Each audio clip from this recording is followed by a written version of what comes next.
بالحق بشيرا ونذيرا وداعيا إلى الله بإذنه وسراجا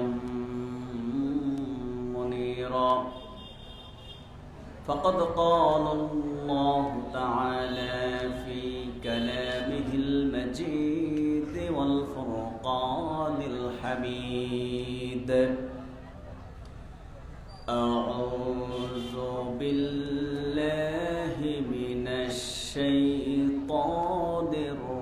الرجيم بسم الله الرحمن الرحيم إن الذين يتلون كتاب الله وأقاموا الصلاة وأنفقوا مما رزقناهم سرا وعلانية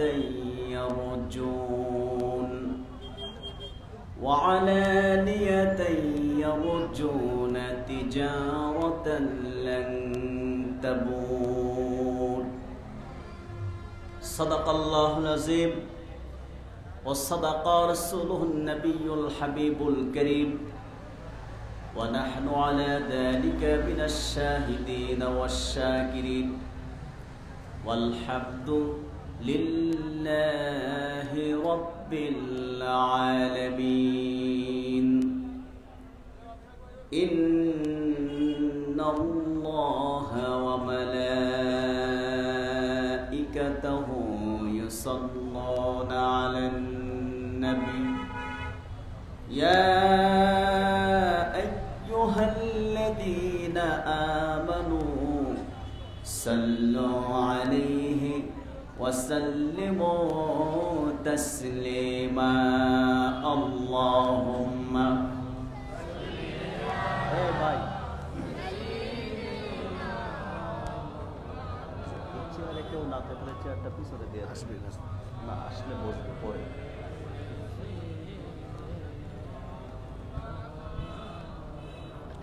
मोहब्बते पुरून अल्लाहुम्मा सल्ले अला सय्यिदिना मौलाना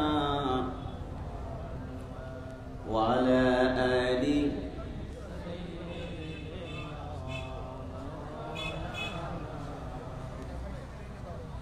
ज़ियारत में मदीना की दिल में है तमन्ना नहीं है मेरे पास सफर का समाना अल्लाहुम्मा এটা একটু ঘুরে নিচে দিয়ে দেন এটার জন্য আমি লোকজন দেখতে পাই না ওয়ালা আলি সাইয়্যিদিনা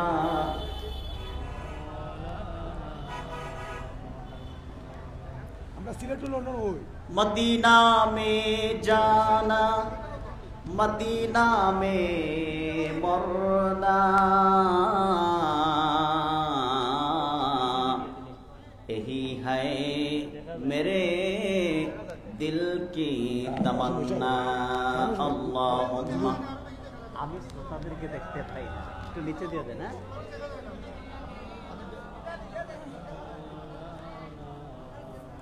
وعلى آل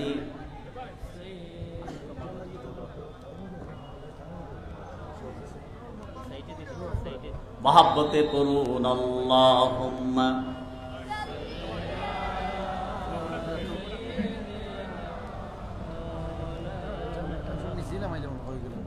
وعلى آل سيدنا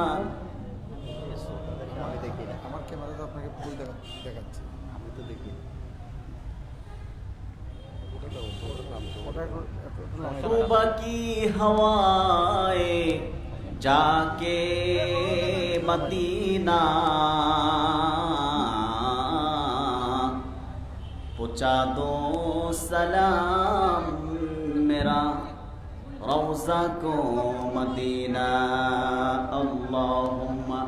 এটা নিচে দিয়ে দিতে পারো না? এটা ওইটা নিচে দিয়ে লাগিয়ে দাও। প্রবলেম হবে না। ওয়ালা আলি সাইয়্যিদ বা সাইডে দিয়ে দাও।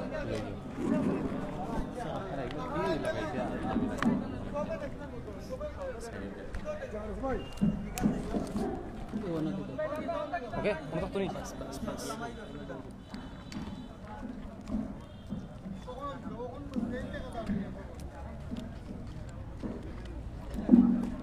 সামনে না, সামনে পিছনে।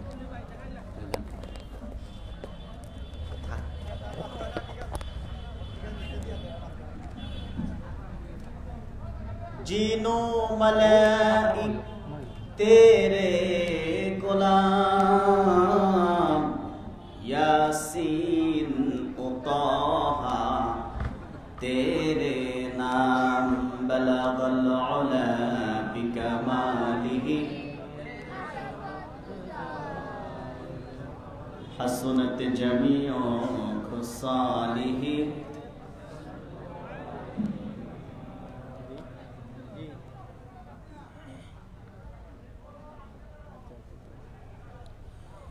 চিকিৎসা সেবায় নতুন দিগন্ত মৌলভীবাজারে প্রথম আইসিইউ অ্যাম্বুলেন্স উদ্বোধন এবং ইনসানিয়া ট্রাস্টের উদ্যোগে বিশ্বের সকল কবরবাসীর মাগফিরাত কামনায় ঐতিহাসিক আন্তর্জাতিক তাফসিরুল কোরআন মাহফিলের সম্মানিত সভাপতি জনাব আব্দুর রহমান আনসার মিয়া সাহাব, সভাপতি মৌলভীবাজার কুলাউড়া জুড়ি বড়লেখা বাস মিনিবাস মালিক সমিতি ও মাওলানা মোহাম্মদ জবিতুর রহমান সাহাব, ইমাম ও খতিব পুরাতন চাঁদনীঘাট জামে মসজিদ। আজকের প্রধান অতিথি শামসুল উলামা আল্লামা সাহেব কেবলা ফুলতলি রহমতুল্লাহি আলাইহি এর সুযোগ্য নাতি, আমার অত্যন্ত শ্রদ্ধাভাজন ব্যক্তিত্ব, প্রিয় বড় ভাই হযরত মাওলানা মারজান আহমদ চৌধুরী ফুলতলি বারাকাল্লাহু ফি উমরি। আজকের প্রধান বক্তা বিশিষ্ট ইসলামী চিন্তাবিদ হযরত মাওলানা শেখ আব্দুল হাই মোহাম্মদ সাইফুল্লাহ সাহাব, খতিব মসজিদুল জুমআ কমপ্লেক্স পল্লবী ঢাকা। আমার পূর্বে আলোচনা করেছেন বিশিষ্ট ইসলামী চিন্তাবিদ হযরত মাওলানা সালাউদ্দিন চাঁদপুরী সাহেব সহ আরও আলোচনা করেছেন মাওলানা নিজামুদ্দিন সিদ্দিকী সাহেব।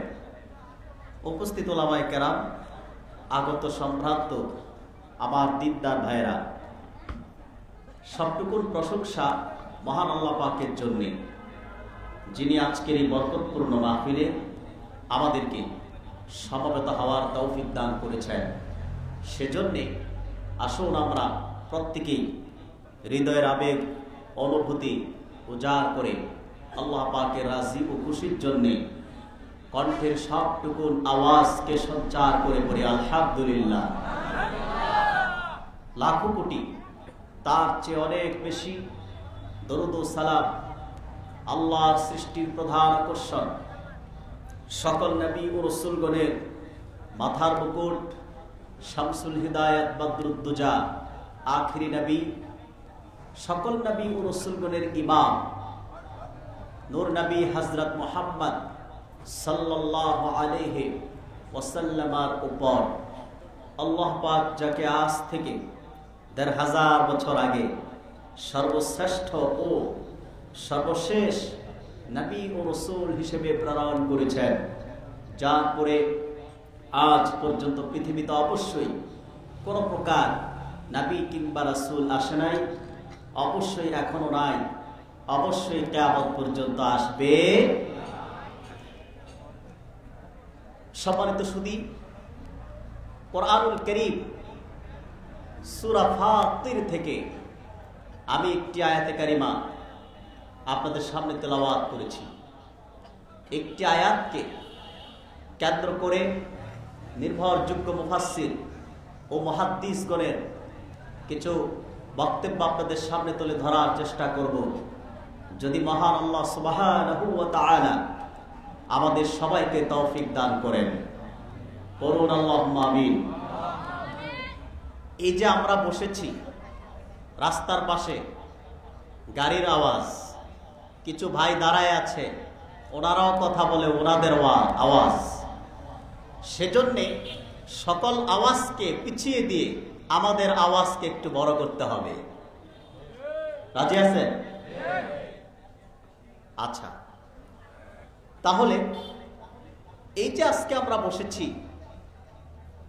এই মাহফিলে বসে আমরা কোরআন ও সুন্নাহর বক্তব্য শুনব, এতে লাভ আছে না নাই?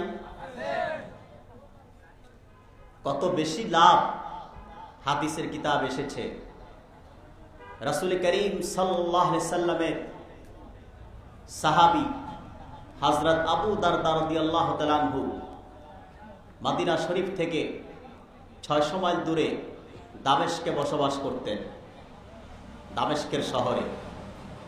একদিন মদিনা শরীফ থেকে একজন মানুষ দামেস্কে গেল হযরত আবু দারদা রাদিয়াল্লাহু তাআলা আনহুর কাছে, যে বলল, আমি একটি উদ্দেশ্য নিয়ে 600 মাইল দূর পথ অতিক্রম করে মদিনা মুনাওয়ারা থেকে দামেস্কে আপনার কদমে হাজির হয়েছি। সুবহানাল্লাহ বলবেন। আল্লাহর হাবিবের সাহাবী হযরত আবু দারদা রাদিয়াল্লাহু তাআলা আনহু জিজ্ঞেস করলেন, কি উদ্দেশ্য তোমার, কেন এসেছো তুমি? লোকটি জবাব দিলেন, ও আল্লাহর হাবিবের সাহাবী, আমি শুনেছি আপনি আল্লাহর আখিরি নবী, সকল নবী ও রাসূলগণের ইমাম নূর নবী মুহাম্মদ সাল্লাল্লাহু আলাইহি ওয়াসাল্লামের পবিত্র নূরময় জবানের একটি হাদিস মানুষকে তেলাওয়াত করে শোনান, মানুষকে বর্ণনা করে বুঝান। শুধুমাত্র রাসূলুল্লাহর পবিত্র জবানের একটি হাদিস আপনার জবান থেকে শোনার জন্য 600 মাইল দূর পথ অতিক্রম করে মদিনা ছেড়ে দামেস্কে হাজির হয়েছি। সুবহানাল্লাহ বলতে কষ্ট হয়? হ্যাঁ, কষ্ট হচ্ছে আপনাদের। এই ইকুটা কমান একটু। সম্মানিত সুধী, সম্মানিত সুধী, একটু জোরে বল সুবহানাল্লাহ।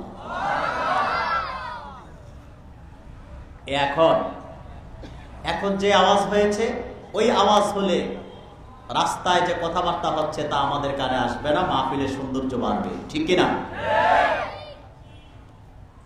কত মাইল দূরে গেলেন একটি হাদিস শুনতে? 600 মাইল। সাহাবী এবার বললেন, শুনে রাখো আল্লাহর বান্দা, আমি আল্লাহর হাবিবের পবিত্র নূরময় জবান থেকে শুনেছি, তিনি ইরশাদ করেছেন, কোন ঈমানদার বিশ্বাসী যখন আল্লাহর কোরআন কিংবা হাদিসের ইলম অর্জন করার জন্য নিজের ঘর থেকে বের হয়, কোন মাদ্রাসা কিংবা উন্মুক্ত প্রতিষ্ঠান, তাফসিরুল কোরআন মাহফিল, ইসলামী মহাসম্মেলন, ইসলামী সুন্নি মহাসম্মেলন, ওয়াজ মাহফিলে যখন পা বাড়ায়, বান্দা যখন ঘর থেকে বের হয়, মাহফিলের দিকে পা বাড়ায়, সঙ্গে সঙ্গে আল্লাহ রাব্বুল আলামিন তার জন্য আল্লাহর জান্নাতের রাস্তাকে সহজ ও সুগম বানায় দেয়। আমাদের লাভ আছে না নাই? যখন বান্দা ঘর থেকে বের হয়ে যায়, আল্লাহর আকাশের স্পেশাল ফেরেশতার টিম তাদের নূরের পাখাগুলো কোরআনের শ্রোতাদের পায়ের নিচে বিছিয়ে তাদেরকে বরণ করে নেয়। সুবহানাল্লাহ। কত বেশি সম্মান আমাদের, যদি আমাদের সম্মান অনেকে বুঝতে চায় না, ঠিক কিনা? অনেকে বুঝতে চায় না। আলেম ওলামাদেরকে কটাক্ষ করে কথায় কথায় গালি দেয়, ভালো লাগে না আলেম ওলামা, ঠিক কিনা? সম্মানিত সুধী, তাহলে আমরা আজকে এখানে কোরআনুল কারীম শিখতে এসেছি। আসল ভূমিকায় আর দেরি নয়, প্রবেশ করছি আলোচনায়। আল্লাহ পাক আমি যে আয়াতে কারিমা তেলাওয়াত করেছি সেই আয়াতে কারিমায় 3টি কর্মসূচির আলোচনা করেছেন। কয়টি? আল্লাহ পাক বলেন, ইন্নাল্লাযীনা ইয়াতলুনা কিতাবাল্লাহি ওয়া আকামুস সালাতা ওয়া আনফাকু মিম্মা রাযাকনাহুম সিররাও ওয়া আলানিয়াতান ইয়ারজুনা তিজারাতান লান তাবুর। আল্লাহ রাব্বুল আলামিন বলেন, নিশ্চয়ই যারা আল্লাহর কিতাব পাঠ করে, কার কিতাব? আরে জোরে বলেন, কার কিতাব? নিশ্চিত যারা আল্লাহর কিতাব পাঠ করে, নামাজ কায়েম করে এবং আমার দেয়া রিজিক হতে গোপনে ও প্রকাশ্যে দান করে, তারাই আশা করতে পারে এমন ব্যবসা যা কখনো ক্ষতিগ্রস্ত হবে না। জোরে কন্যা সুবহানাল্লাহ। 3টি কর্মসূচি। কয়টি? প্রথমটি আল্লাহর কিতাব পাঠ করা, অর্থাৎ কোরআনুল কারীম তেলাওয়াত করা, ঠিক কিনা বলেন? দ্বিতীয়টি নামাজ কায়েম করা।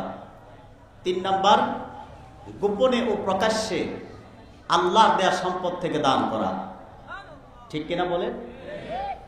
কয়টি কর্মসূচি? মুখস্থ করে ফেলতে হবে। কয়টা? আরো জোরে, নির্বাচনের মতো আওয়াজ করে। কয়টা? এই তো মাশাআল্লাহ, আওয়াজ নাই কে বলছে আপনাদের? অনেক আছে। একটু খরচ করেন আল্লাহর কোরআনের ময়দানে, ঠিক কিনা? 3টি কর্মসূচি যারা বাস্তবায়ন করবে তারাই আশা করতে পারে এমন ব্যবসা যা কখনো ক্ষতিগ্রস্ত হয় না, ক্ষতিগ্রস্ত হবে না। এই দুনিয়ায় যখন আপনি ব্যবসায় নেমে যান, ব্যবসায় সফলতা আছে, আবার ব্যর্থতাও ঘটে, ঠিক কিনা বলেন? কেউ ব্যবসা করে দারিদ্রতা দূর করে সফল ব্যবসায়ী হয়ে যায়, আবার কেউ ব্যবসা করে লোকসান হতে হতে ভিক্ষার ঝুলি কাঁধে নিয়ে ঘরে ফিরে। লাভও আছে, লোকসানও আছে। কিন্তু আল্লাহ যে ব্যবসার কথা বললেন, আল্লাহ তাআলা যে 3টি কর্মসূচির কথা বললেন, এই 3 কর্মসূচি গ্রহণ করলে তার ব্যবসায় কোনো লোকসান নাই, ঠিক কিনা বলেন? শুধু সফলতা, লাভ আর লাভ। আবার আল্লাহ তাআলা ব্যবসার কথা বলতে যে অন্যত্রে বলেন, ইয়া আইয়ুহাল্লাযীনা আমানু হাল আদুল্লুকুম আলা তিজারাতিন তুনজিকুম মিন আযাবিন আলীম। আল্লাহ রাব্বুল আলামিন বলেন, হে বিশ্বাসীগণ, আমি কি তোমাদেরকে এমন একটি ব্যবসায়ের কথা বলবো যা তোমাদেরকে শক্ত আযাব থেকে রক্ষা করবে, মুক্ত করবে, কঠিন আযাব থেকে বাঁচাবে। তা কি? আল্লাহ পাক বলেন, তুমিনুনা বিল্লাহি ওয়া রাসূলিহি ওয়া তুজাহিদুনা ফি সাবিলিল্লাহি বিআমওয়ালিকুম ওয়া আনফুসিকুম যালিকুম খায়রুল লাকুম ইন কুনতুম তা'লামুন। আল্লাহ রাব্বুল আলামিন বলেন, তোমরা আল্লাহ তাআলার উপর ঈমান আনবে, মুহাম্মদ সাল্লাল্লাহু আলাইহি ওয়াসাল্লামের উপর ঈমান আনবে, আল্লাহ ও তার রাসূলের প্রতি ঈমান এনে ওয়াতুজাহিদুনা ফি সাবিলিল্লাহি বিআমওয়ালিকুম ওয়া আনফুসিকুম, আল্লাহর পথে তোমাদের সম্পদ দিয়ে, প্রয়োজনে তোমাদের জীবন দিয়ে জিহাদ করবে। জোরে জোরে কোন সুবহানাল্লাহ। যদি তোমরা তা করতে পারো, আল্লাহ পাক বলেন, ইয়াগফির লাকুম যুনুবাকুম ওয়া ইউদখিলকুম জান্নাতিন তাজরি মিন তাহতিহাল আনহার ওয়া মাসাকিন তাইয়্যিবাতান ফি জান্নাতি আদ। রাব্বুল আলামিন বলেন, তিনি তোমাদের অতীতের সমস্ত গুনাহ খাতা ক্ষমা করে দিবেন, পাপ রাশি সমূহ মাফ করে দিবেন, তোমাদেরকে নিষ্পাপ বানিয়ে দিবেন, আর এমন জান্নাতে তোমাদেরকে প্রবেশ করাবেন যা পাদদেশে নদী সমূহ বহমান থাকবে। সুবহানাল্লাহ। তারপর আল্লাহ পাক বলেন ওয়া উখরা তুহিব্বুনাহা নাসরুম মিনাল্লাহি ওয়া ফাতহুন করিব ওয়া বাশশিরিল মুমিনিন। আর তোমরা একটি বিষয় ভালোবাসো, সেটা হচ্ছে আল্লাহর পক্ষ থেকে সাহায্য এবং দ্রুত বিজয়। আল্লাহ তোমাদেরকে সাহায্য করবে, দ্রুত বিজয় দিবেন। তবে 3টা কর্মসূচি লাগবে, সেটা হলো আল্লাহ ও তার রাসূলের প্রতি ঈমান আনয়ন করা, সম্পদ দিয়ে জীবন দিয়ে আল্লাহর প্রতি জিহাদ করা। সুবহানাল্লাহ। তাহলে 3টি কর্মসূচি যে ব্যক্তি বাস্তবায়ন করবে সে সফল ব্যবসায়ী। সে কি হবে? সফল ব্যবসায়ী, অর্থাৎ সে জান্নাতি হবে। তার প্রথম কর্মসূচি আল্লাহর কিতাব পাঠ করা। আল্লাহর কিতাবের নাম কি? আরো জোরে বলেন। কোরআন, কোরআনুল মাজিদ, কোরআনুল কারীম, কোরআনুল হাকিম। ঠিক কিনা বলি? আমার প্রিয় ভাইয়েরা, আল্লাহ রাব্বুল আলামিন 3টি কর্মসূচির কথা আলোচনা করলেন। তার প্রথমটি রাখলেন আল্লাহর কিতাব পাঠ করা। এতেই তো বোঝা যায় আমার প্রিয় রাসূল মুহাম্মদ সাল্লাল্লাহু আলাইহি ওয়াসাল্লামের সর্বশ্রেষ্ঠ মুজিজা মহাগ্রন্থ আল কোরআন এই পৃথিবীতে সকল সমস্যার একমাত্র সমাধান। ঠিক কিনা? পৃথিবীর সকল সমস্যার সমাধান হলো কোরআন ও সুন্নাহ। ঠিক কিনা বলেন? আমার প্রিয় ভাইয়েরা, কোরআন কেন পাঠ করবেন?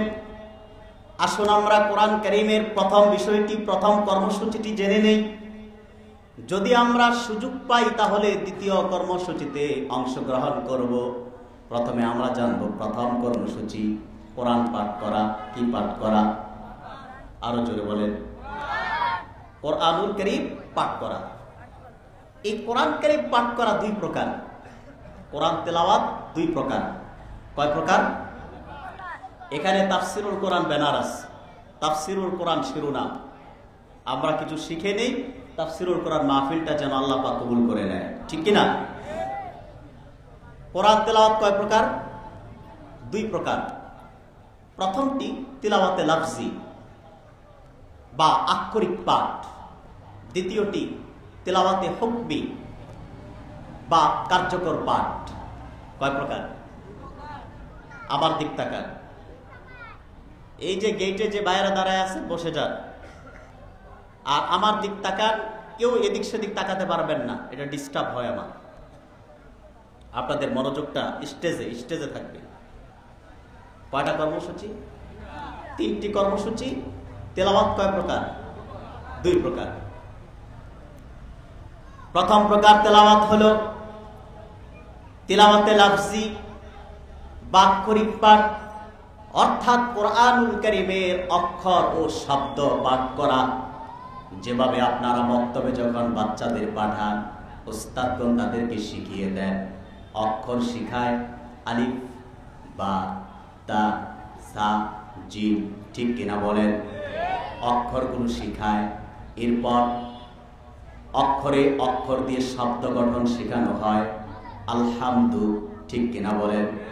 লিল্লাহ শেখানো হয় কিনা? এই অক্ষর এবং শব্দ পাঠ করা এটি প্রথম প্রকার তেলাওয়াত। তাহলে বোঝা যায় যদি প্রথম কর্মসূচি বাস্তবায়ন করতে হয় আল্লাহর কোরআনের শিক্ষায়, আপনাকে সুশিক্ষিত নাগরিক হতে হবে। ঠিক কিনা বলেন? কোরআনের শিক্ষা বাধ্যতামূলক লাগবেই। কোরআনের শিক্ষাকে বাদ দিয়ে নাস্তিকদের খুশি করার কোনো সুযোগ নাই। ঠিক কিনা বলেন? যদি সফল ব্যবসায়ী হতে হয় আল্লাহর কোরআনের শিক্ষায় বাংলাদেশের প্রত্যেকটি নাগরিককেই সুশিক্ষিত হতে হবে, আখিরাতের শিক্ষা গ্রহণ করতে হবে। ঠিক কিনা বলেন?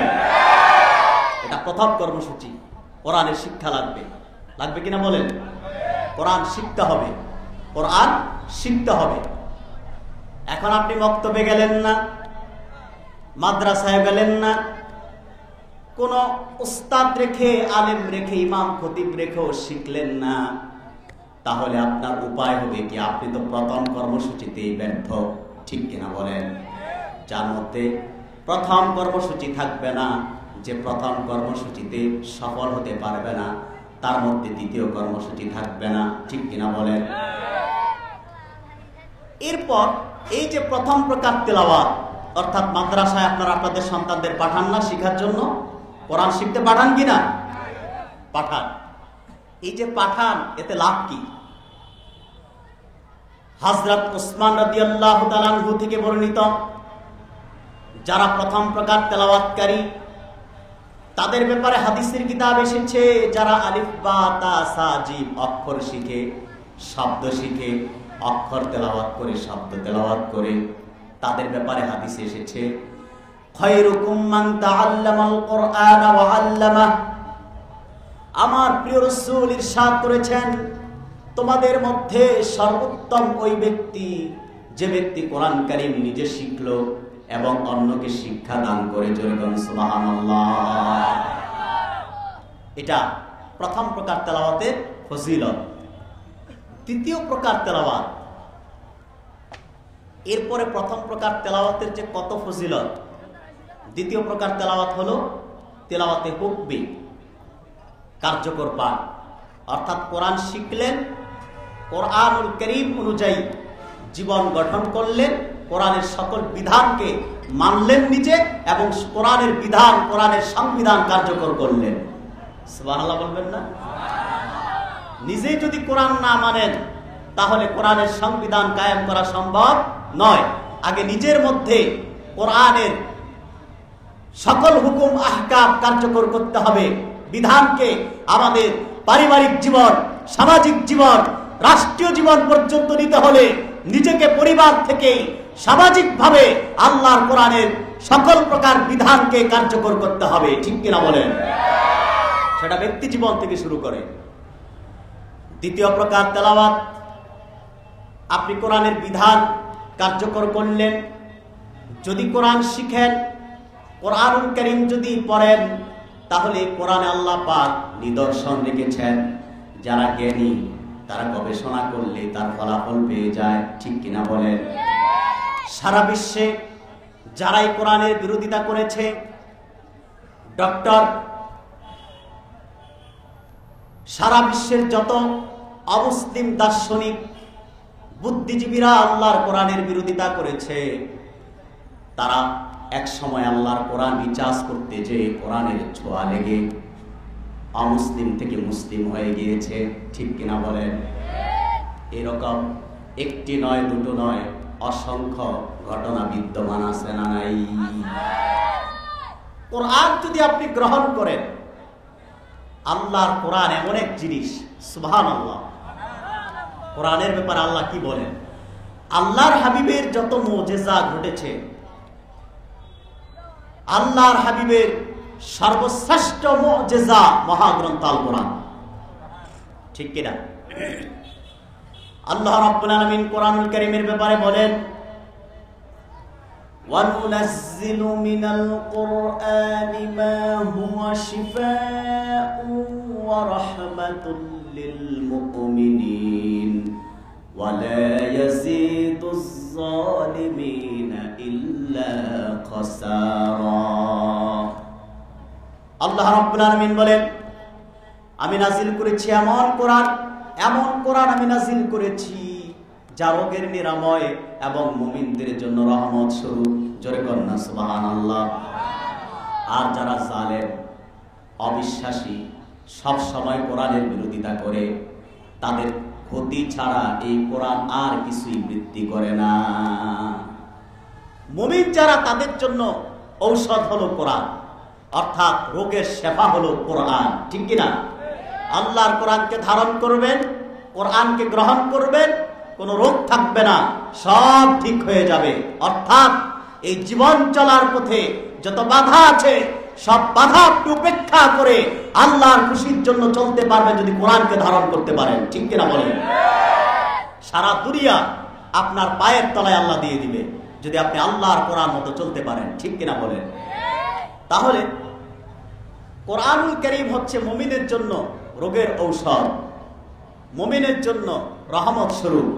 আর যারা কাফের, অমুসলিম, অবিশ্বাসী, সংশয়বাদী, নাস্তিক, কোরআনের বিরোধিতা যারা করে, জালেম, তাদের ক্ষতি ছাড়া আর কিছুই বৃদ্ধি করে না। ঠিক কিনা বলেন? আবার আল্লাহ রাব্বুল আলামিন বলেন, وَنَزَّلْنَا عَلَيْكَ الْكِتَابَ تِبْيَانًا لِكُلِّ شَيْءٍ وَهُدًى وَرَحْمَةً وَبُشْرَى لِلْمُسْلِمِينَ। সারা পৃথিবীতে যত সমস্যা, যত বিষয় আছে, সকল কিছুর সুস্পষ্ট ব্যাখ্যা হিসেবে আল্লাহ পাক কোরআন নাজিল করেছেন তার হাবিবের উপর। ঠিক কিনা বলে? এই কোরআনে সকল সমস্যার সমাধান আছে না নাই? আছে। যদি গ্রহণ করতে পারেন, সব সমস্যার সমাধান কোরআন থেকে পাবেন। এই কোরআনের ছোঁয়ায় মানুষ বিষাক্ত পাথর, সেই পাথরের মতো শক্ত হৃদয়কেও আল্লাহর কোরআনের ধ্বনি, কোরআনের আওয়াজ গলিয়ে দিতে পারে, মোমের চেয়েও নরম করে দিতে পারে। ঠিক কিনা বলে? তার জ্বলন্ত অসংখ্য প্রমাণ। সেজন্যে সারা দুনিয়ার সব অমুসলিম সব সময় তাদের কাজ হচ্ছে কোরআনের বিরোধিতা করা, কোরআনের বিরোধিতা করা বা কোরআনপন্থীদের বিরোধিতা করা। এই কোরআন যখন নাজিল হয়, আমরা তো কোরআন তেলাওয়াত করি না। আমাদের দেশে অনেক নামধারী মুসলিমও আছে যার ঘরে 2 বছর 5 বছর কোরআনটা তাকের উপর পড়ে আছে, ধরে ছুঁয়ে একটু কোরআনুল কারীম দেখার সুযোগ হয় নাই। ঠিক কিনা বলেন? এরকম হতভাগা মুসলিম আছে না নাই? সম্মানিত ভাইয়েরা, কোরআনুল কারীম আমরা তেলাওয়াত করি না। কোরআনের কি ফজিলত! যখন আখিরাতে কাল কিয়ামতে কেউ কাউকে চিনবে না। যাদের জন্য গাড়ি করলেন, বাড়ি করলেন, আপনি যাদের জন্য দুনিয়ায় সমস্ত হায়াতকে ব্যয় করলেন, তারা আপনাকে চিনবে না। আপনি যে হাত, পা, চেহারা সবকিছুর যত্ন নিলেন, সেও তো আপনাকে চিনবে না।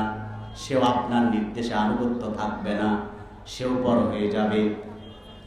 কিন্তু সেই মুহূর্তে যদি আপনি মাঝে মাঝে আল্লাহর কোরআনকে পড়েন, কোরআনুল কারীমকে শ্রদ্ধার সাথে স্পর্শ করেন, ভালোবাসেন, আল্লাহর কোরআন আপনার জন্য আখিরাতে আল্লাহর কাছে সুপারিশ করবে। সুবহানাল্লাহ বলবেন না?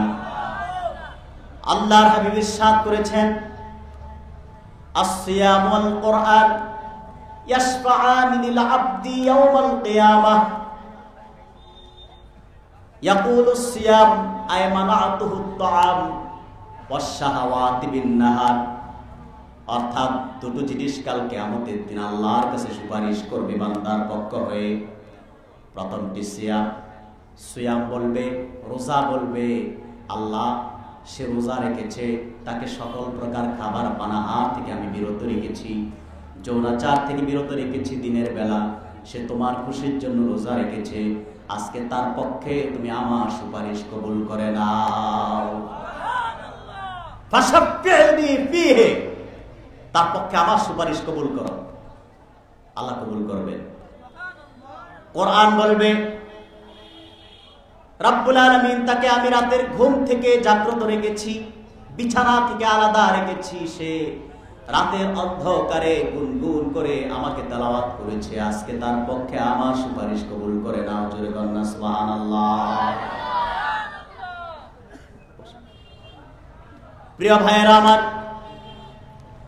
তাহলে আল্লাহর কোরআন যদি আপনি তেলাওয়াত নাই করলেন, কোরআন যদি নাই শিখলেন, কোরআন যদি নাই পড়লেন, আপনার জন্য তো কোরআন সুপারিশ করতে পারবে না। কোরআনের পক্ষে যদি আপনি নাই থাকলেন, আল্লাহর কোরআন আপনার জন্য সুপারিশ করবে না। ঠিক কিনা বলেন? এই কোরআনুল কারীম এমন এক জিনিস, মহাগ্রন্থ কোরআনুল কারীম এমন একটি জিনিস, কাফেররা তো এমনি এমনি বিরোধিতা করে না। কোরআনের বিরোধিতা শুধু এখন না, কোরআন যখন নাজিল হয়েছে তখন থেকেই শুরু হয়েছে। আপনারা কি মনে করেন এখন শুধু কোরআনের বিরোধিতা? কথা বলেন, এখন থেকে না। কোরআন যখন থেকেই নাজিল হওয়া শুরু হয়েছে তখন থেকেই বিরোধিতা শুরু হয়েছে, ঠিক কিনা?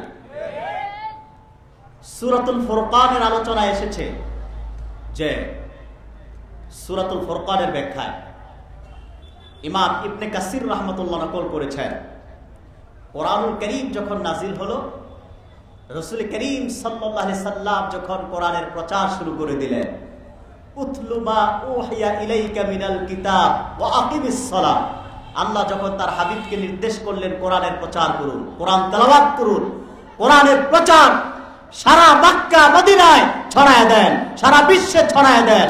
কোরআনের প্রচার যখন শুরু হয়ে গেল, কোরআন বিরোধীরাও জাগ্রত হয়ে গেল, কোরআনের বিরোধিতা শুরু করলো। কিভাবে, কেন বিরোধিতা শুরু করেছে?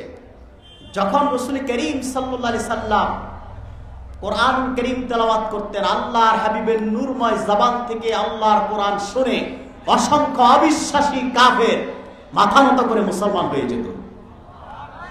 মুসলমানের সংখ্যা বাড়তেই থাকলো, শুধু বাড়তেছে।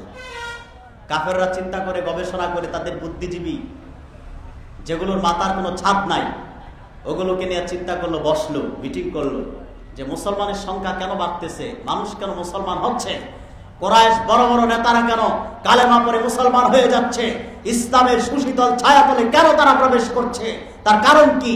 বুদ্ধিজীবীরা বুদ্ধিতে গবেষণা করে বলে ফেললো, মুহাম্মদ সাল্লাল্লাহু আলাইহি ওয়াসাল্লাম কি যেন শোনান আসমানের বাণী, সেই বাণী শুনেই মানুষ আর ঠিক থাকতে পারে না, মাথার মতো করে ইসলামের ছায়াতলে প্রবেশ করে। সেই থেকে কোরআনের বিরোধিতা, তারা তখন কোরআনের বিরোধিতা শুরু করলো। তারা অপপ্রচার করলো যে মুহাম্মদ সাল্লাল্লাহু আলাইহি সাল্লাম যা শোনান এটি প্রাচীন যুগের কল্প কাহিনী। তারা কেউ কেউ বলল মুহাম্মদ সাল্লাল্লাহু আলাইহি সাল্লাম যা শোনান এগুলো হচ্ছে জিনের কথা, কেউ বলল জাদুকরের কথা, কেউ বলল তিনি নিজেই রচনা করে শোনান। জোরে কর নাউযুবিল্লাহ। আমার আল্লাহ রাব্বুল আলামিন কোরআনুল কারীম যে আল্লাহর বাণী, কোন প্রাচীন যুগের কল্প কাহিনী নয়, কোন মানুষের বানোয়াট কেচ্ছা বা কবিতাও নয়, কোন জিনের কথাও নয়, কোন জাদুকরের জাদুও নয়, কবির কবিতাও নয়। সেটার প্রমাণ সঙ্গে সঙ্গে আল্লাহ দিয়ে দিলেন কাফেরদের দাঁত ভাঙ্গা জবাবে। সূরা ফুরকানের প্রথম আয়াত আল্লাহ নাযিল করে দিলেন, তাবারাকাল্লাযী নাযালাল ফুরকানা আলা আবদিহি লিয়াকুনা লিল আলামিনা নাযীরা। জোরে কোন আল্লাহু আকবার। আল্লাহ রাব্বুল আলামিন কোরআন নাযিল করে বললেন, কত মহান তিনি, যিনি ফুরকান অবতীর্ণ করেছেন আপন বান্দা, আপন রাসূল, আপন হাবিব মুহাম্মদ সাল্লাল্লাহু আলাইহি সাল্লামের প্রতি, যাতে তিনি হতে পারেন বিশ্ববাসীর জন্য সতর্ককারী। জোরে বলুন সুবহানাল্লাহ। তাহলে আল্লাহ নিজেই প্রমাণ করলেন কোরআন জাদুকরের জাদু নয়, কবির কবিতা নয়, কোরআন আমি নাযিল করেছি। ঠিক কিনা বলে? আবার তারা বিরোধিতা শুরু করলো, ক্ষান্ত হলেন না, বিরোধিতা বন্ধ করলেন না, অপপ্রচার করতে লাগলো। আল্লাহ পাক তখন চ্যালেঞ্জে চলে গেলেন। আল্লাহ রাব্বুল আলামিন তাদেরকে চ্যালেঞ্জ করলেন আল্লাহর হাবিবের মাধ্যমে। আল্লাহ পাক বলেন, কুল ইন জিতামাআতিল ইনসু ওয়াল জিন্নু আলা আইয়াতু বিমিসলি হাদাল কুরআন লা ইয়াতুনা বিমিসলিহি ওয়ালাউ কানা বা'দুহুম লিবা'দিন যাহিরা। আল্লাহ রাব্বুল আলামিন বলেন, হাবিব মুহাম্মদ সাল্লাল্লাহু আলাইহি ওয়াসাল্লাম, আপনি আল্লাহর পক্ষ থেকে কাফের মুশরিক অমুসলিমদেরকে চ্যালেঞ্জ করুন।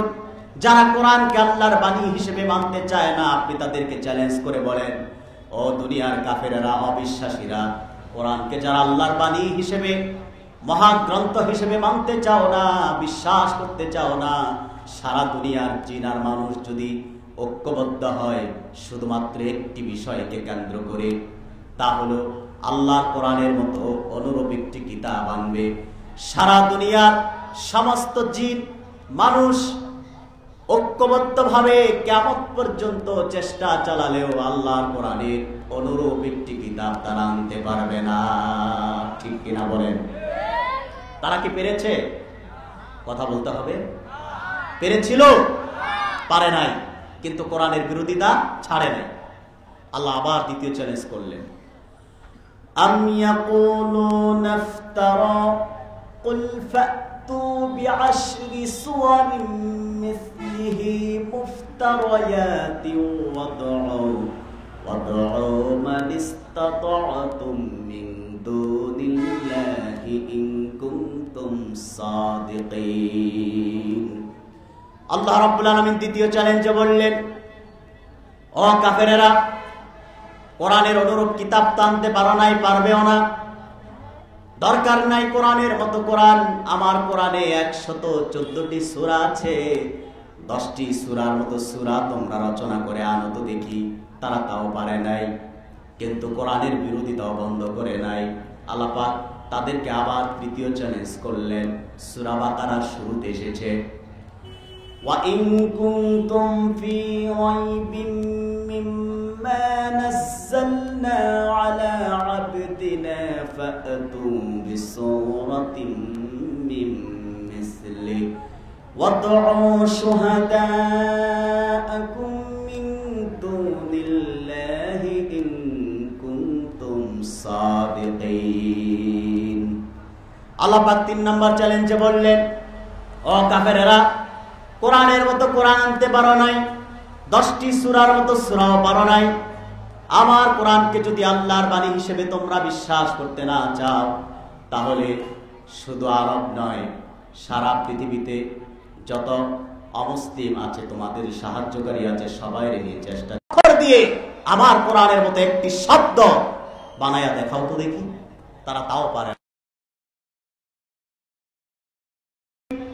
সাল্লাল্লাহু আলাইহি ওয়াসাল্লাম তাওহীদের প্রচার, কোরআনের প্রচার যখন প্রকাশ্যে শুরু করলেন, দলে দলে যখন কাফের মুশরিক অমুসলিমরা আল্লাহর কোরআন শুনে দলে দলে মুসলিম হতে লাগলো, আবু জেহেল, উতবা, সাইবা, ওয়ালিদ বিন মুগিরাদের মাথা খারাপ হয়ে গেল। এভাবে যদি মুহাম্মদ সাল্লাল্লাহু আলাইহি সাল্লামের জবান থেকে কোরআনের আওয়াজ, কোরআনের ধ্বনি যদি আরবের প্রতিটি গোত্রে ছড়িয়ে যায়, ছিটিয়ে যায়, পৌঁছে যায়, এক সময় আরবে আমাদের বাপদাদার ধর্মের কোনো অস্তিত্ব থাকবে না। সারা আরব থেকে শুধু আল্লাহর ধ্বনি, আল্লাহু আকবারের ধ্বনি আর ইসলামের বাণী উচ্চারিত হতে থাকবে। ঠিক কিনা বলেন?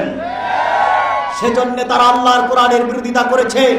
বর্তমান নাস্তিক মহলের মাথা খারাপ হয়ে যাচ্ছে।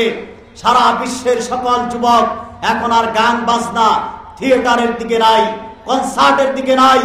আবার দেশের, বিশেষ করে আবার দেশের যুব সমাজ যাত্রা গান ছেড়েছে, পালা গান বাদ দিয়েছে, মমতাজের গানকে বর্জন করেছে, থিয়েটার বাদ দিয়েছে, যাত্রা গান বাদ দিয়েছে।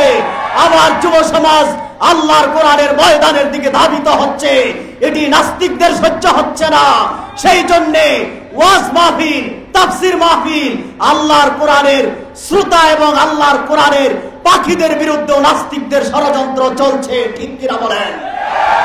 তাফসীরুল কোরআন মাহফিল থেকে বজ্রের সবটুকু আওয়াজকে কেড়ে উচ্চারণ করতে হবে, বাংলাদেশে আল্লাহর কোরআনের পক্ষে আমরা থাকবই। আমরা বাংলাদেশে আল্লাহর কোরআনের পক্ষে আমাদের জীবনের প্রতিটি মুহূর্তের, প্রত্যেক 24 ঘন্টার, প্রতি ঘন্টার প্রতিটি সেকেন্ড আমাদের অবস্থান থাকবে আল্লাহর কোরআনের পক্ষে। ঠিক কিনা বলেন মুসলমান? সম্মানিত ভাইরা, কোরআন বিরোধী যারা, এদের মাথা খারাপ। ঠিক না? কোরআনপন্থীরা যখন শান্ত থাকে, ভালো থাকে, দেশটা যখন শান্ত থাকে, তখন কোরআন বিরোধীরা একটার পর একটা ইস্যু আনে। অর্থাৎ কিভাবে আল্লাহর কোরআনের কর্মীদেরকে জাগ্রত করা যায়, খেপানো যায়, তাদের কলিজায় রক্তের খরল সৃষ্টি করা যায়।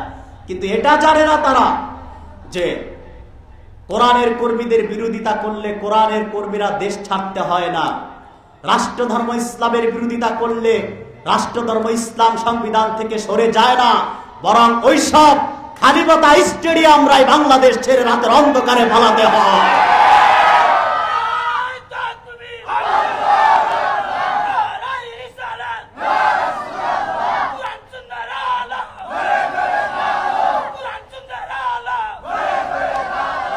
সম্মানিত ভাইয়েরা, সেজন্য মাত্র শুরু হয়েছে। আল্লাহর কোরআনের বিরোধিতা যারাই করবে রাতের অন্ধকারে কাপুরুষের মতো এভাবেই পালাতে হবে। ঠিক কেন বলেন? পালানের যাত্রা মাত্র শুরু হয়েছে, মাত্র শুরু হয়েছে। অবিশ্বাসীরা শিক্ষা নাও, কোরআন বিরোধীরা শিক্ষা নাও। আল্লাহর কোরআনের বিরোধিতা যারা করো, ইসলামের বিরোধিতা যারা করো, তারা শিক্ষা নাও। রাতের অন্ধকারে যদি পালাতে না চাও, আল্লাহর কোরআনের বিরোধিতা ছেড়ে দাও। ঠিক কিনা বলেন? সম্মানিত ভাই বন্ধুরা, তাহলে কোরআনের বিরোধিতা করলে আল্লাহর কোরআনের কিছুই হয় না। ঠিক কিনা? কোরআনের বিরোধিতা করলে মাথায় আর চুল থাকে না। ঠিক কিনা বলেন? আমার প্রিয় ভাই সব, কয়টা কর্মসূচি এই তো ভুলে গেছেন। এই তাফসিরুল ইনসানিয়া ট্রাস্ট কত খ্যাতমত করে যাচ্ছে। এই তাফসিরুল কোরআন মাহফিল, এখানে লক্ষ লক্ষ টাকা ব্যয় করে আজকে আপনার চিকিৎসা সেবায় নতুন দিগন্ত মৌলভীবাজারে প্রথম আইসিইউ অ্যাম্বুলেন্স উদ্বোধন করা হয়েছে। মাননীয় আমাদের এমপি মহোদয় উদ্বোধন করেছেন। ঠিক কিনা? আমরা আমাদের সম্মানিত এমপি মহোদয়কে আজকের মাহফিল থেকে প্রাণ ভরে দোয়া করব, আল্লাহ ওনার হায়াতকে লম্বা করুন। তিনি আল্লাহর কোরআনের পক্ষের মাহফিলে সমর্থন করেছেন। আল্লাহ পাক তার জীবনের ভুল ত্রুটিগুলো ক্ষমা করুন। যারা কোরআনের পক্ষে থাকবে তাদের জন্য দোয়া করতে আমাদের সমস্যা আছে? আমরা দোয়া করব, প্রাণ খুলে দোয়া করব। এই ইনসানিয়া ট্রাস্ট আজকে চিকিৎসা সেবায় নতুন দিগন্ত আপনাদের উপহার দিয়েছে। আইসিইউ অ্যাম্বুলেন্স, এটি মৌলভীবাজারে প্রথম। ঠিক কিনা বলেন? আমরা দোয়া করব ইনসানিয়া ট্রাস্টের এই খ্যাতমত সারা বাংলাদেশ ব্যাপী শুরু হয়ে যাক। আল্লাহ কবুল করুন।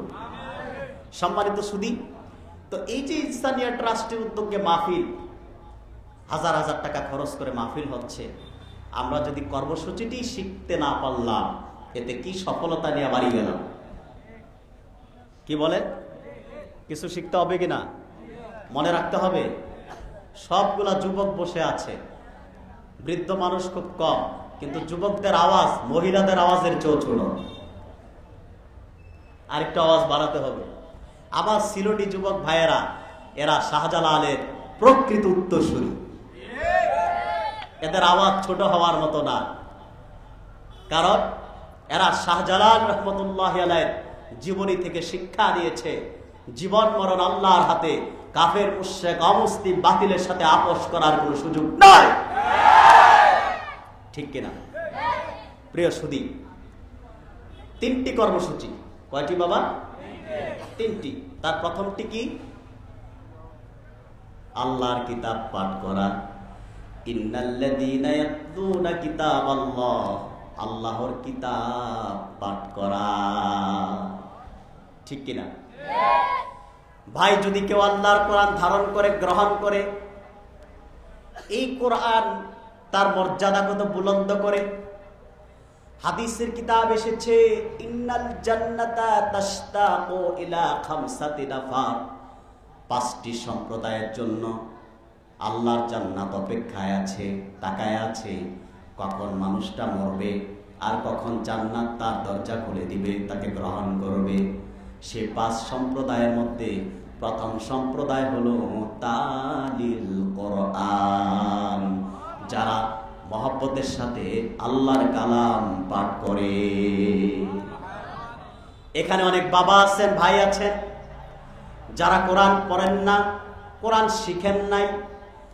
কোরআন শিখেন নাই বলে কোরআনটা পড়ে আছে, ধরেনও না, আদরও করেন না, মহব্বত করে একটু তাজিমও করেন না। না, আপনি যেহেতু শিখতে পারেন নাই, আপনি নৈরাশ হবেন না।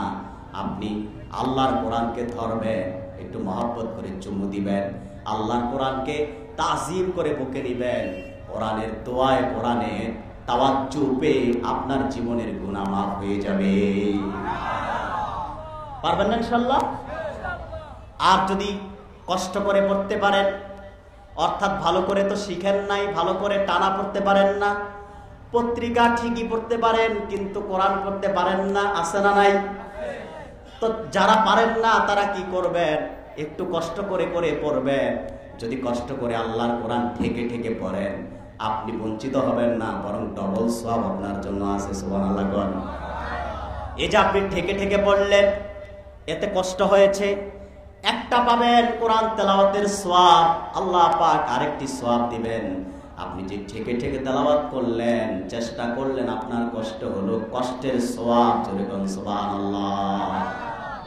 তাহলে কোরআন মানুষের মর্যাদাকে বুলন্দ করে, ঠিক কিনা? কোরআন মানুষের, এই যে দেখেন আজকে আমরা সিলেটে ওয়াজ করতেছি, এই ওয়াজ মাহফিলের সংখ্যা বৃদ্ধি করে গেছেন সাহেব কেবলা ফুলতুলি রহমতুল্লাহ। কোরআনের খ্যাতমতে, দারুল কেরাতের খ্যাতমত করার কারণে সাহেব কেবলা বিদায় নিয়েছেন অনেক বছর আগে। কিন্তু শুধু বাংলাদেশ নয়, ইউরোপ আমেরিকায়ও প্রতিদিন সাহেব কেবলার জন্য দোয়া হচ্ছে, আলোচনা হচ্ছে। এটা অন্য কিছুর বরকতে নয়, শুধুমাত্র দারুল কেরাতের মাধ্যমে আল্লাহর কোরআনের খ্যাতমত করার কারণে, ঠিক কিনা বলেন? সেজন্য আল্লাহর কোরআনকে ধারণ করে, মহাব্বত করে, কোরআন আপনার শান বাড়ায় দিবে, ইজ্জত বাড়ায় দিবে। কিভাবে বাড়াবে? হযরত ওমর রাদিয়াল্লাহু তাআলা আনহুর যুগে, তিনি যখন শাসক ছিলেন, তার একজন গভর্নর ছিলেন নাফে ইবনুল হারেস। তিনি ছিলেন মক্কাতুল মুকাররমার গভর্নর। তো একবার তিনি হযরত ওমর নাফি ইবনুল হারেসকে জিজ্ঞেস করলেন যে বন বিভাগের দায়িত্ব কারে দিয়েছ? তিনি বললেন, ইবনে আবজাকে দিয়েছি। জিজ্ঞেস করা হলো, ইবনে আবজা কে, কি তার পরিচয়? গভর্নর বললেন, হুজুর, তিনি আমার একজন গোলাম, দাস চাকর। হযরত ওমর রাদিয়াল্লাহু তাআলা আনহু একটু রাগ করলেন, রাগের সুরে বললেন, একজন গোলাম, একজন দাস কিভাবে একটি বিভাগের দায়িত্বশীল হয়, পরিচালক হয়? মক্কাতুল মুকাররমার গভর্নর বললেন, আমিরুল মুমিনিন হযরত ওমর, শুনে রাখুন, যদিও ইবনে আবজা আমার গোলাম, একজন দাস, কিন্তু তার সিনায় রয়েছে আল্লাহ রাব্বুল আলামিনের কালাম। সে আল্লাহর কোরআনকে পড়তে জানে, আল্লাহর কোরআনকে ধারণ করে মুখস্থ রেখেছে। আল্লাহর কোরআন তার জানা থাকার কারণে আমি তাকে গভর্নরের পদে বসিয়েছি, পরিচালক পদে বসিয়েছি। হযরত ওমর সঙ্গে সঙ্গে বলে উঠলেন, ও আমার গভর্নর, আল্লাহর হাবিব ইরশাদ করেছেন, ইন্নাল্লাহা লা ইয়ারফাউ বিহাযাল কিতাবি আকওয়ামান ওয়া ইয়াদউ বিহি আখারিন। নিশ্চয়ই কোন ব্যক্তি যদি আল্লাহর কিতাব, আল্লাহর কালামকে ধারণ করে, কোরআনকে মহব্বত করে, কোরআনকে ইজ্জত করে, কোরআন ভিত্তিক জীবন ব্যবস্থা, জীবন গঠন করে, তাহলে আল্লাহর কোরআন তার সম্মান, তার ইজ্জত, তার মর্যাদা জাতির আসনে সমাসীন করে। আর যে ব্যক্তি আল্লাহর কোরআনের বিরোধিতা করে, কোরআনের বিরোধিতা করার কারণে তার ইজ্জত, সম্মান সব মাটির সঙ্গে মিশে যায়, ঠিক কিনা বলে? তাহলে হযরত ওমর বললেন, সেজন্যই তো একজন গোলাম একটি বিভাগের দায়িত্বশীল হয়েছে, শুধুমাত্র আল্লাহর কোরআনের ইজ্জত ও বরকতে। বলুন সুবহানাল্লাহ। আমার প্রিয় ভাইয়েরা, আল্লাহর কালামকে ধারণ করতে হবে, কোরআনুল কারীম পড়তে হবে, শিখতে হবে। এই কোরআন যদি আপনি শিখেন, মহাগ্রন্থ কোরআন এমন একটি পাওয়ারফুল আল্লাহর বাণী, যা পাথরের মতো শক্ত হৃদয়কে মুহূর্তের মধ্যে গলায় দেয়, ঠিক কিনা বলেন? ইতিহাস ও সিরাতের কিতাব এসেছে, রাসূল কারীম সাল্লাল্লাহু আলাইহি সাল্লাম যখন ইসলাম প্রচার প্রকাশ্যে শুরু করে দিলেন, কাফেররা আল্লাহর হাবিবকে হুমকি দিলেন, ফাসদা বিমা তুমার ওয়া আরিদ আনিল মুশরিকিন। কাফেররা যখন রাসূলুল্লাহকে হুমকি দিল, আপনি দাওয়াত বন্ধ করেন, নতুবা বেশি ভালো হবে না, ইমাম ইবনে কাসির তার কাসাসুল আম্বিয়াতে লিখেছেন, আল্লাহ কোরআন নাযিল করে তার হাবিবকে সান্ত্বনা দেন, সাহস দেন। আল্লাহ বলেন, ফাসদা বিমা তুকবার ওয়া আ'রিদ আনিল মুশরিকিন। হাবিব আমার মুহাম্মদ সাল্লাল্লাহু আলাইহি সাল্লাম, আপনি যেভাবে দাওয়াতের কাজ করে যাচ্ছেন সেভাবে করে যান। কাফের মুশরিকদেরকে তোয়াক্কা করার সুযোগ সময় আপনার নাই। আল্লাহ রাসূল যখন দাওয়াতের কাজ চালায় গেলেন, কাফেররা আল্লাহর হাবিবকে হুমকি দিয়েও দাওয়াত বন্ধ করতে পারলেন না, ইসলাম প্রচার বন্ধ করতে পারলেন না। অবশেষে তারা দারুন নাদওয়াতে একটি বৈঠক করে সেই বৈঠকে চূড়ান্ত সিদ্ধান্তে পৌঁছে গেল। তাদের বুদ্ধিজীবীরা পরামর্শ দিল, পাপিষ্ট ইবলিস বৃদ্ধ মানুষ সে যে বুদ্ধিজীবী শেষে সেখানে গেলেন, সেখানে যে কাফেরদেরকে পরামর্শ দিলেন, ও কাফেরেরা, তোমরা যেভাবে বাধাগ্রস্ত করতে চাও, হুমকি আর ধমকি দিতে চাও, তোমাদের হুমকি আর ধমকি মুহাম্মদ সাল্লাল্লাহু আলাইহি সাল্লাম তোয়াক্কা করে না।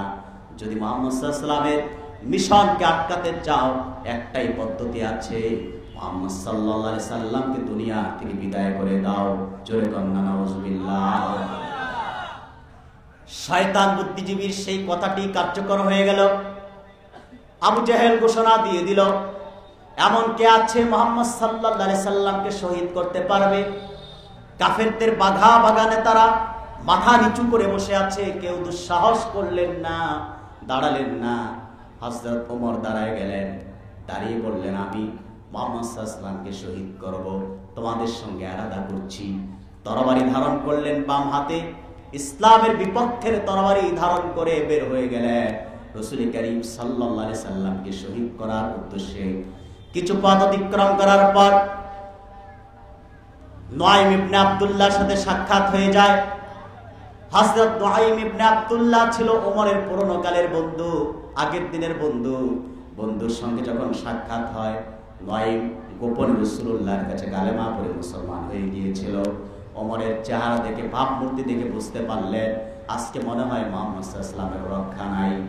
সেজন্য পথে বাধা দেওয়ার জন্য নুআইম ইবনে আব্দুল্লাহ হিকমত অবলম্বন করলেন। নুআইম বললেন, ওমর কোথায় যাচ্ছ? ওমর বললেন, মুহাম্মদ সাল্লাল্লাহু আলাইহি ওয়াসাল্লামকে শহীদ করার ইরাদা করেছি, মুহাম্মদ সাল্লাল্লাহু আলাইহি সাল্লামকে শহীদ করার জন্য যাচ্ছি। আমাদের প্রধান আলোচক, আজকে প্রধান আলোচক, প্রধান বক্তা, বিশিষ্ট ইসলামী চিন্তাবিদ হযরত মাওলানা শায়েখ আব্দুল হাই মোহাম্মদ সাইফুল্লাহ সাহেব, তিনি আমাদের মাঝে উপস্থিত হয়েছেন। আলহামদুলিল্লাহ বলেন। আমরা স্বাগত জানাই আজকের মাহফিল থেকে সম্মানিত আলোচককে।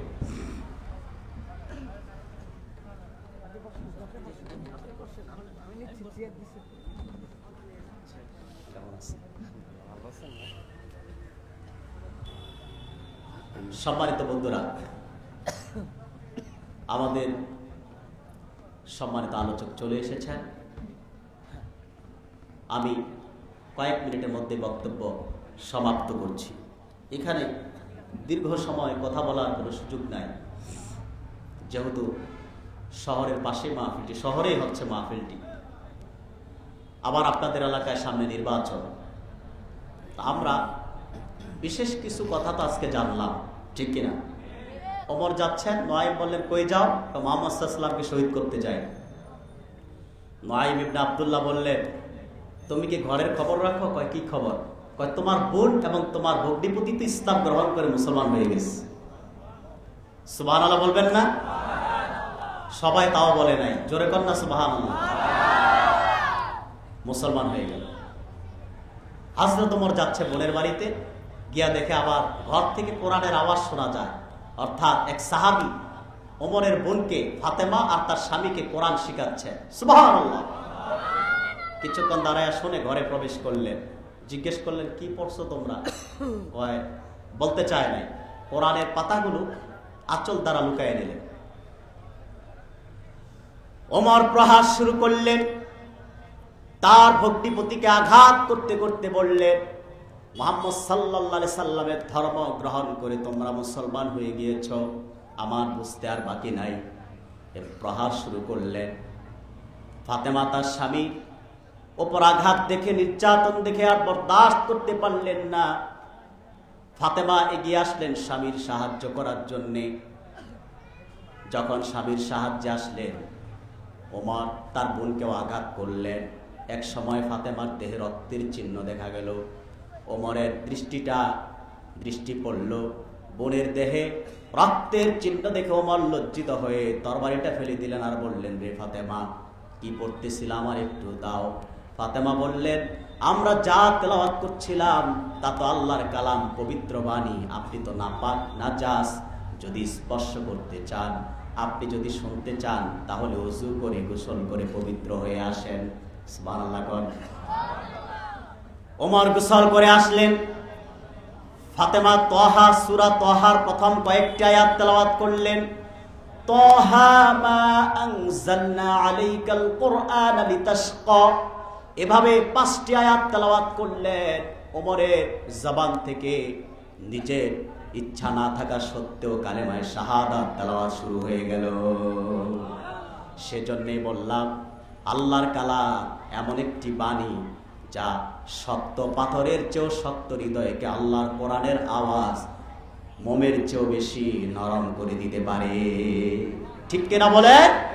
সেজন্য আসুন আমরা শপথ গ্রহণ করি ইনসানিয়া ট্রাস্টের তাফসিরুল কোরআন মাহফিল থেকে আমরা আল্লাহর কোরআনের বাণী বাংলাদেশের টেকনাফ থেকে তেতুলিয়া আমরা পৌঁছে দেই। উত্তর থেকে দক্ষিণ, পূর্ব থেকে পশ্চিম আল্লাহর কোরআনের বাণী প্রচার করি।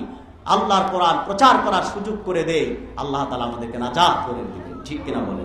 নাজাত দিয়ে দিবেন।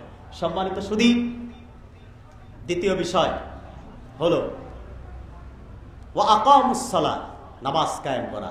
সবাই নামাজ পড়বেন, নিজের ঘর থেকে নামাজ শুরু করবেন, এরপর নামাজের দাওয়াত দিবেন। ঠিক কিনা? নিজে নামাজ পড়বেন, মেয়েটারে নামাজ পড়াবেন, স্ত্রীকে নামাজ পড়াবেন। এই যে নামাজ পড়বেন এটা ইবাদত, আর পরিবারেই নামাজ পড়ানো শুরু করবেন, এই খেলাফত ঘর থেকেই শুরু হয়ে যাবে। ঠিক কিনা বলেন?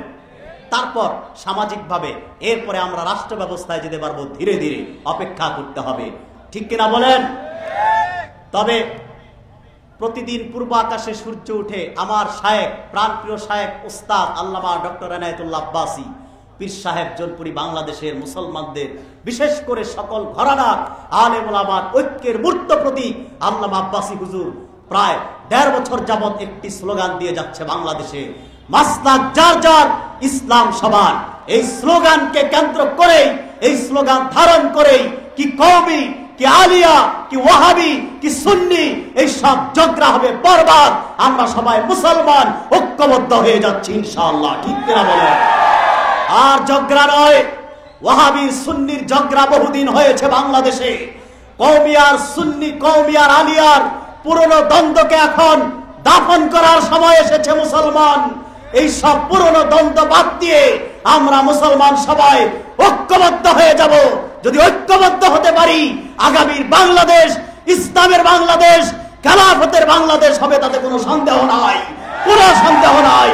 যত আলেম বাংলাদেশে নির্যাতিত হচ্ছে, নিপীড়িত হচ্ছে, বন্দী আছে, জালেম রাজাদেরকে বন্দী করে রেখেছে, ওই সব আলেমদেরকে আমরা বের করার সুযোগ পাবো যদি বাংলাদেশে ইসলামী রাষ্ট্র ব্যবস্থা কায়েম হয়ে যায়। ঠিক কিনা বলে? বাংলাদেশে আজকে আমি তৃতীয় বিষয়, তৃতীয় কর্মসূচি, তা হলো ওয়া আনফাকু মিম্মা রাযাকনাহুম, ওয়া আনফিকু মিম্মা রাযাকনাহুম সিররা ওয়া আলানিয়া। তা হলো আল্লাহর দেয়া রিজিক থেকে গোপন ও প্রকাশ্যে দান করা, অর্থাৎ মানব সেবা করা। 3 বেলা পেট ভরে ভাত খান, পাশের ঘরে আপনার চাচাতো ভাই, চাচাতো বোনগুলো না খেয়ে আছে না নাই বাবা? এই যে ইনসানিয়া ট্রাস্ট যে উদ্যোগ নিয়েছে, গতবার আমি যতটুকু জানি রমজান মাসে ইনসানিয়া ট্রাস্টের উদ্যোগে লক্ষ লক্ষ টাকা বিভিন্ন জেলায় গরিব মানুষের কাছে ত্রাণ বিতরণ করা হয়েছে। এই তারা 3 নাম্বার কর্মসূচিটি আল্লাহর কোরআন থেকে গ্রহণ করেছে। সেজন্য ইনসানিয়া ট্রাস্টকে আমি অন্তর থেকে ভালোবাসি। ইনসানিয়া ট্রাস্টকে আমি নিজের ট্রাস্ট মনে করে থাকি। সম্মানিত সুধী, ইনসানিয়া ট্রাস্টের চেয়ারম্যান আব্দুল নূর মোহন ভাই সহ যারা আছে, আপনার আশরাফ ভাই, আরো যারা আছেন, উপদেষ্টা হিসেবে যারা আছেন, রাজন ভাই, আরো যারা আছেন, সবাইকে, সবার খেদমতকে আল্লাহ কবুল করুন, আল্লাহ মঞ্জুর করুন। জোরে কোন আল্লাহুম্মা আমিন। আমি এখন বিদায় নেব। বিদায়ের পূর্বে সারা বাংলাদেশে কাফের অমুসলিমদের ব্যাপারে সাবধান করি, সেটা তো আপনারা ভালো করে জানেন। বাংলাদেশের সবচেয়ে বড় কাফের হলো কুখ্যাত কাফের কাদিয়ানীরা, ঠিক কিনা বলেন? তারা আমাদের প্রিয় রসুল আখিরি নবী মুহাম্মদ সাল্লাল্লাহু আলাইহি ওয়াসাল্লামকে শেষ নবী হিসেবে বিশ্বাস করে না, সেজন্যই তারা বড় কাফের। আল্লাহ পাক সূরাতুল আহজাবের 40 নং আয়াতে বলেছেন, মা কানা মুহাম্মাদুন আবা আহাদিম মির রিজালিকুম ওয়ালাকিন রাসূলুল্লাহি ওয়া খাতামান নাবিয়্যিন। মুহাম্মদ সাল্লাল্লাহু আলাইহি সাল্লাম তোমাদের মধ্যকার কোন প্রাপ্ত বয়স্ক পুরুষের পিতা নন, ওয়ালাকিন রাসূলুল্লাহ, বরং তিনি আল্লাহ পাকের রাসূল, ওয়া খাতামান নাবিয়্যিন, এবং তিনি আখেরি নবী, শেষ নবী। মুফাসসির লিখেন, ওয়া খাতামান নাবিয়্যিন ফালা ইয়াকুনু লাহু ইবনুন রাজুলুন বা'দাহু ইয়াকুনু নাবিয়্যা। মুহাম্মদ সাল্লাল্লাহু আলাইহি সাল্লামের 4 জন সন্তান ছিল। কয়জন? ছেলে 4 জন। যদি আল্লাহর সিদ্ধান্ত এমন হতো রাসূলুল্লাহর পরেও নবী আসবে, ধারাবাহিকতা চলবে, তাহলে মুহাম্মদ সাল্লাল্লাহু আলাইহি সাল্লামের 4 জন ছেলের যে কোনো একজনকে জীবিত রাখতেন, যিনি নবীর পর নবী হতেন। যেহেতু আদম আলাইহিস সালামকে সৃষ্টির আগেই আল্লাহ পাক সিদ্ধান্ত গ্রহণ করেছেন মুহাম্মদ সাল্লাল্লাহু আলাইহি সাল্লাম ইমামুল মুরসালিন, খাতামুন নবিয়্যিন, সকল নবী ও রাসূলগণের ইমাম এবং দু জাহানের বাদশা, সেজন্য মুহাম্মদ সাল্লাল্লাহু আলাইহি সাল্লামের 4 জন ছেলে কোন একজনকে জীবিত রাখেন নাই, যিনি নবীর পর নবী হবেন। আল্লাহর সিদ্ধান্ত, মুহাম্মদ সাল্লাল্লাহু আলাইহি সাল্লাম শেষ নবী। কোরআনের এই বিষয়টিকে যারা মানতে চায় না, বিশ্বাস করতে চায় না, তাদের খাতমে নবুয়তের উপর বিশ্বাস নেই। সেজন্য বিশ্বের সকল ঘরানার আলেমদের ঐক্যমত পোষণ করে সবাই বক্তব্য দিয়েছেন, ফতোয়া প্রদান করেছেন, কাদিয়ানীরা হচ্ছে বিশ্বের সবচেয়ে বড় কাফের, ঠিক কিনা বলেন? সেই কাদিয়ানীদেরকে রাষ্ট্রীয়ভাবে অমুসলিম ঘোষণার দাবিতে বাংলাদেশের আলেম ওলামা পীর মাশায়েখগণ যুগের পর যুগ আন্দোলন করে আসছে, খাতমে নবুয়তের আন্দোলন। কিন্তু কোন সরকার মুসলমান আলেম ওলামার সেই দাবিকে মেনে নিচ্ছে না, কারণ যারাই সরকারে যায় তাদের কিছু চেয়ারে কাদিয়ানীরা এমপি আর মন্ত্রীর ভূমিকায় বসে আছে। আমাদের সকল দলের, আওয়ামী লীগ, বিএনপি, জাতীয় পার্টি, জামাত, 4 দলের মুসলমানের একটাই দাবি, বাংলাদেশে সংবিধানে সরকারিভাবে কুখ্যাত কাফের কাদিয়ানী সম্প্রদায়কে অমুসলিম ঘোষণা করতেই হবে, করতেই হবে, করতেই হবে। আর এই দাবি আদায় করার জন্য খাতমে নবুয়তের আন্দোলন, তাহরিকে খাতমে নবুয়ত আন্দোলনের সংগ্রামী আমির, জৌনপুর সিলসিলার সূর্য সন্তান আল্লামা ডক্টর এনায়েতুল্লাহ আব্বাসী পীর সাহেব জৌনপুরি হুজুর যদি খাতমে নবুয়তের ব্যানারে আপনাদেরকে রাজপথে কাদিয়ানী বিরোধী আন্দোলনে, খাতমে নবুয়তের আন্দোলনে সংগ্রামের ডাক দেয়, জিহাদের ডাক দেয়, কারা কারা সেই আন্দোলনে, সেই মিছিলে জানমাল নিয়ে প্রস্তুত আছেন? 2 হাত তুলে আমার আল্লাহ তাআলাকে দেখা।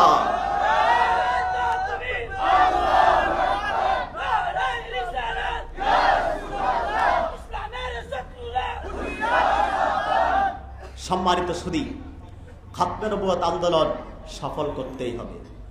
কাদিয়ানীদের পণ্য পাওয়া যায় প্রাণ, RFL, সেজান, প্রথম আলো, ডেলি স্টার, এগুলো তাদের পণ্য। এগুলো ধরবেন না, বেচবেন না, কিনবেন না। আমরা সবাই ভাই ভাই, আমরা এভাবেই থাকতে চাই। আল্লাহ তাআলা আমাদেরকে কবুল করুন, আল্লাহ আমাদেরকে মঞ্জুর করুন। আপনারা আমার জন্য দোয়া করবেন, আমার উস্তাদ ও শায়েখের জন্য দোয়া করবেন, এবং আজকে যারা অতিথি আছেন আমাদের যুবকদের প্রিয় মানুষ মাওলানা মারজান আহমদ চৌধুরী ভাই, ওনার জন্য দোয়া করবেন। আল্লাহ পাক যেন ফুলতলির এই নক্ষত্রকে বিশ্বময় কবুল করেন। ওয়া আখিরু দাওয়ানা আনিল হামদু লিল্লাহি রাব্বিল আলামিন।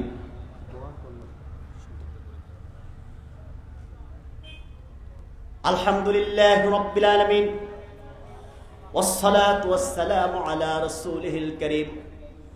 রব্বানা আতিনা ফিদ দুনিয়া হাসানাহ ওয়া ফিল আখিরাতি হাসানাহ ওয়া কিনা আযাবান নার। রব্বুল আলামিন ইনসানিয়াত ট্রাস্টের উদ্যোগে আয়োজিত ঐতিহাসিক আন্তর্জাতিক তাফসীর মাহফিলে আজকে আমরা যারা হাত তুলেছি প্রত্যেককে আল্লাহ তুমি কবুল করে নাও। ইনসানিয়া ট্রাস্টের খ্যাতমতকে আল্লাহ তুমি কবুল করে নাও। রব্বুল আলামিন এই তাফসির মাহফিলে অনুমতি দিয়েছেন প্রশাসনের ভাইয়েরা, প্রশাসনের যে সকল ভাইয়েরা মাহফিলের প্রতি সুদৃষ্টি দিয়েছেন, নেক দৃষ্টি দিয়েছেন, অনুমতি প্রদান করেছেন, আল্লাহ তাদের জীবনের গুনাহগুলো মাফ করে দাও, তাদেরকে তোমার ইসলামের জন্য কবুল করে নাও। আমাদের মাননীয় এমপি মহোদয়, তিনি ওই তাফসির মাহফিলে সুদৃষ্টি দিয়েছেন, নেক দৃষ্টি প্রদান করেছেন। আল্লাহ তুমি তোমার বান্দাকে ইসলামের পক্ষে কবুল করে নাও। যতটুকু ইসলামের পক্ষে কাজ করলো আল্লাহ তুমি তার বিনিময় দান করে দাও। আয় আল্লাহ তাআলা, আজকের সভাপতি আব্দুর রহিম আনসার মিয়া সাহেব সহ আরো যারা আছেন, আল্লাহ প্রত্যেকের হায়াতকে লম্বা করে দাও। আব্দুল নূর মোহন ভাই ইনসানিয়া প্রতিষ্ঠা করেছেন, ওনার আম্মা গত 1 বছর আগে বিদায় নিয়েছেন। যিনি চাঁদনীঘাটে প্রথম যখন ইনসানিয়ার মাহফিল হলো, তার হাতের রান্না আমরা খেয়েছি, আমি আর আব্দুল্লাহ আলামিন ভাই। কিন্তু আজকে মাহফিলে এসেছি, তিনি নাই, তার ঘরের খাবারও খেতে পারি নাই। রাব্বুল আলামিন দয়া করে তোমার বান্দি দুনিয়ায় যদি কোনো ভুল ত্রুটি করে থাকে, তার সন্তানেরা, তার স্বামী এখানে হাত তুলেছে, তোমার হাবিব তো ইরশাদ করেছে, স্বামী যদি স্ত্রীর প্রতি সন্তুষ্ট থাকে, খুশি থাকে, তুমি স্ত্রীকে মাফ করে দাও। আল্লাহ দয়া করে চাচা আনসার মিয়া হাত তুলেছেন, তার স্ত্রীকে তুমি ক্ষমা ঘোষণা করে দাও। এই চাঁদনীঘাট থেকে আরো যত মানুষ শুয়ে আছেন কবর দেশে, আল্লাহ প্রত্যেককে ক্ষমা করে দাও। যারা বৃদ্ধ মানুষ আছেন, বিশেষ করে লন্ডনে আমার অনেক ভাই ও বোনেরা আছেন, আল্লাহ এই সিলেটি অনেক ভাই বোনেরা লন্ডনের জমিনে আছেন, তারাও মাহফিলে সহযোগিতা করেছেন।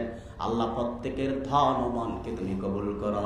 আল্লাহ লন্ডনের মাটিতে তাদেরকে সফলভাবে জীবন যাপন করার তৌফিক দান করো।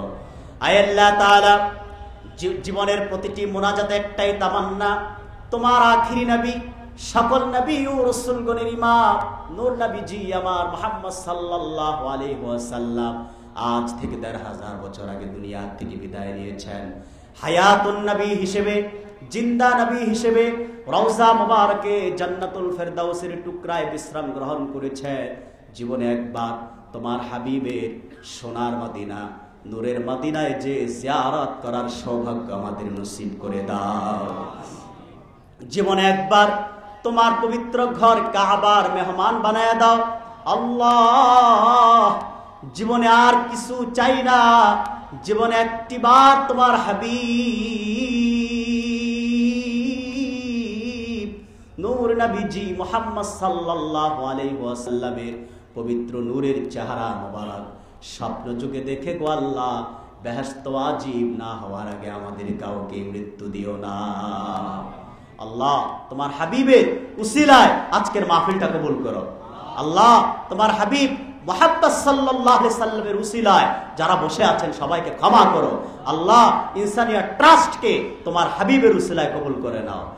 রব্বানা তাকাব্বাল মিন্না ইন্নাকা আনতাস সামিউল আলিম ওয়া তুব আলাইনা ইন্নাকা আনতাত তাওয়াবুর রহিম ওয়া সাল্লাল্লাহু তাআলা আলা খায়রি খালকিহি নূরে আরশিহি নবিয়িনা মুহাম্মদ ওয়া আলা আলিহি ওয়া সাহবিহি আজমাইন বিরহমাতিকা ইয়া আরহামার রাহিম।